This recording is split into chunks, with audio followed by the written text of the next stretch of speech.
দর্শক, প্রত্যাবর্তনের ম্যাচটা স্মরণীয় করে রাখলেন মোসাদ্দেক হোসেন সৈকত। দলের বিপদের মুহূর্তে ব্যাট করতে নেমে ক্যারিয়ারের সেরা ইনিংস খেলেছেন তিনি। টাইগার অলরাউন্ডারে ব্যাটে চড়ে লড়াকু স্কোর তুলেছে টিম টাইগার্স। নির্ধারিত 50 ওভার শেষে 284 রানে থেমেছে টিম টাইগার্স। এজন্য রাজকীয় কামব্যাক মোসাদ্দেক হোসেন সৈকতের। প্রায় 4 বছর পর জাতীয় দলে ফিরে 4 ছক্কার তাণ্ডব চালালেন, সেটা আবার অস্ট্রেলিয়ার মতো প্রতিপক্ষের বিরুদ্ধে। বাংলাদেশ দল যখন একের পর এক উইকেট হারিয়ে বিপাকে, তখন লড়াকু ব্যাটিংয়ে 50 আদায় করলেন সৈকত। দর্শক, সেখানেই থামেননি তিনি। ঠিকঠাক সঙ্গ না পেলেও দলকে এগিয়ে নেন আরও খানিকটা দূর। এর আগে শান্ত আর তানজিদ হাসান তামিমের ব্যাট থেকেও আসে 50। সব মিলে অজিদের বিপক্ষে লড়াকু পুঁজি বাংলাদেশের।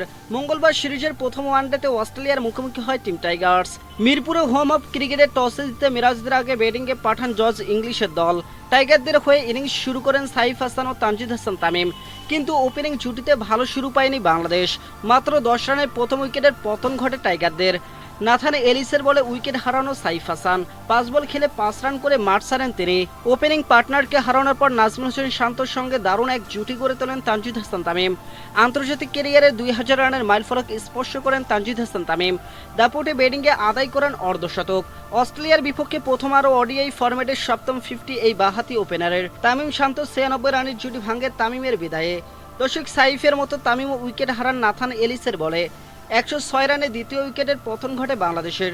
44 বলের ইনিংসে 7টি 4 এবং 1টি ছক্কায় 54 রান করেন তানজিদ হাসান তামিম।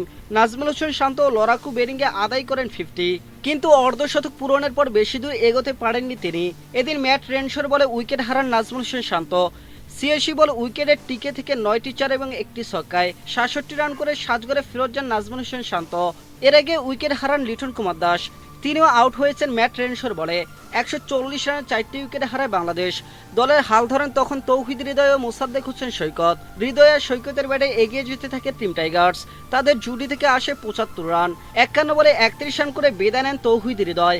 অধিনায়ক মেহেদী হাসান মিরাজ 12 বল খেলে মাত্র 3 রান করে ফেরত যান।